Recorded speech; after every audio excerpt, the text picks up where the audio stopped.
नमस्कार। हिंदी साहित्य की कक्षा में आपका हार्दिक स्वागत है।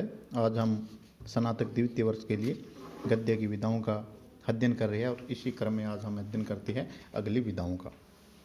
अगली विधा है कहानी। गद्य की प्रमुख विधा है, प्रमुख और लोकप्रिय विधा। परिभाषा है, कहानी एक ऐसा आख्यान है जो एक ही बैठक में पूरा किया जा सके, पूरा किया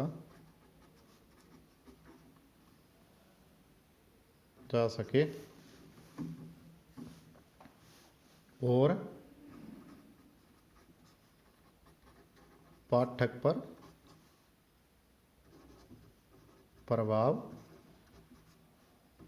छोड़ सके।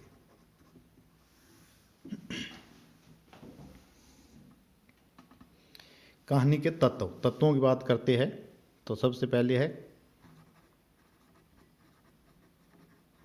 कथा वस्तु।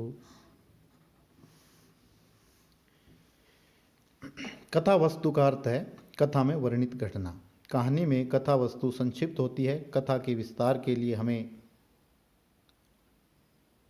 वो अवकाश या अवसर नहीं मिल पाता जो उपन्यास में रहता है। कथा वस्तु का आरंभ घटना से किया जा सकता है और साधारण बात से भी। पूस की रात कहानी में घटना एक रात की है और इसी प्रकार ठाकुर का कुआं भी एक ही रात की घटना है। कहानी में किसी ऐसी अनावश्यक बात का वर्णन नहीं होना चाहिए जो मूल कथा से जुड़ी न हो। घटनाओं, स्थितियों और भावों का सांकेतिक रूप से वर्णन करना चाहिए। कल्पना की जगह जीवन के यथार्थ से जुड़ी हुई घटना आज की कहानी में अच्छी समझी जाती है। उसके बाद में है चरित्र चित्रण या पात्र। बिना पात्र कहानी की कल्पना नहीं की जा सकती। उपन्यास में जहाँ चरित्र के विकास के लिए पर्याप्त अवसर रहता है, वहीं कहानी में सांकेतिक रूप से चरित्र विकास की आवश्यकता होती है। कहानी के मूल भाव को लेकर ही चरित्र चित्रण किया जाता है। सफल कहानीकार अपने पात्रों का पूरा चरित्र संक्षेप में ही निर्मित करते हैं। फिर आता है परिवेश, वातावरण। जिस काल या जिस घटना से संबंधित कहानी है उस वातावरण का उसमें जिक्र होना जरूरी है। जैसे पूस की रात में एक किसान की मनोदशा का वर्णन हुआ है, तो जो वातावरण है वो भी ठीक है, किसानी वातावरण ही उसे कहानी में प्रेमचंद द्वारा वर्णित किया गया है। फिर आते हैं संवाद।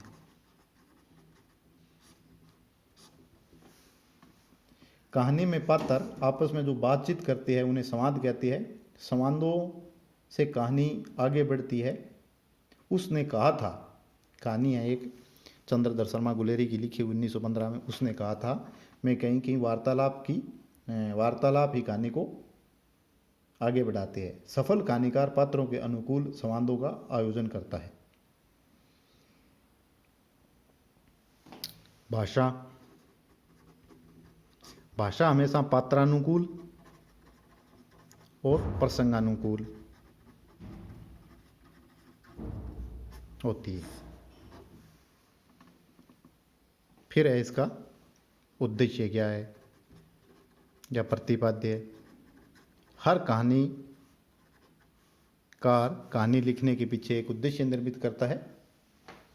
जैसे पूस की एक रात में किसानों की क्या स्थिति है और किसानों का कितना भयानक शोषण होता था उस समय में जमींदारों द्वारा, उसका वर्णन प्रेमचंद जी द्वारा किया गया है।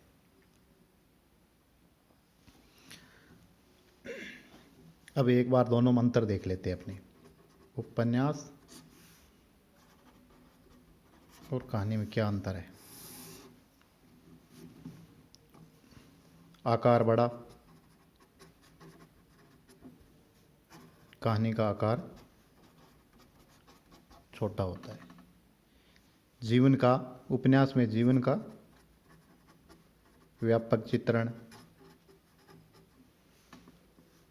जीवन के किसी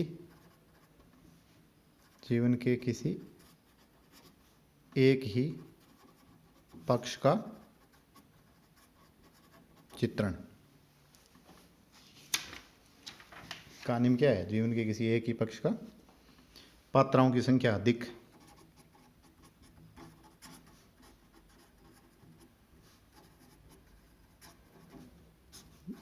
यहाँ पर पात्राओं की संख्या क्या होती है? पात्रों की संख्या कम होती है पात्रों की संख्या। घटनाओं की बहुलता, यहाँ पर घटनाएं सीमित।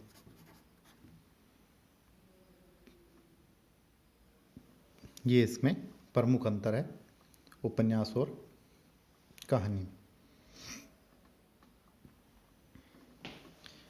अगली एक विधा है, कहानी का भी छोटा रूप होता है लघु कथा। गल्प साहित्य के अनेक रूप हिंदी में प्रचलित है, जिसमें से एक है लघु कथा।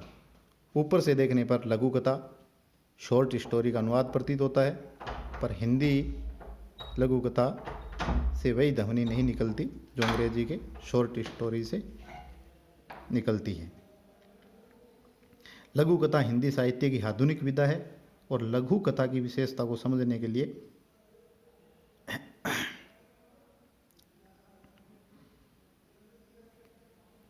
अरविंद ओझा की एक अभिन्न शीर्षक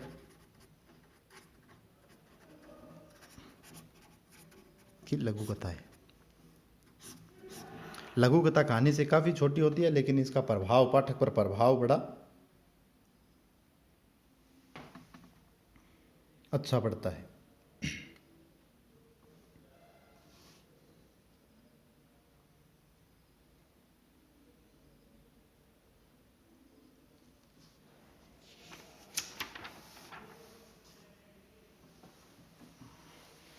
आज के लिए इतना ही।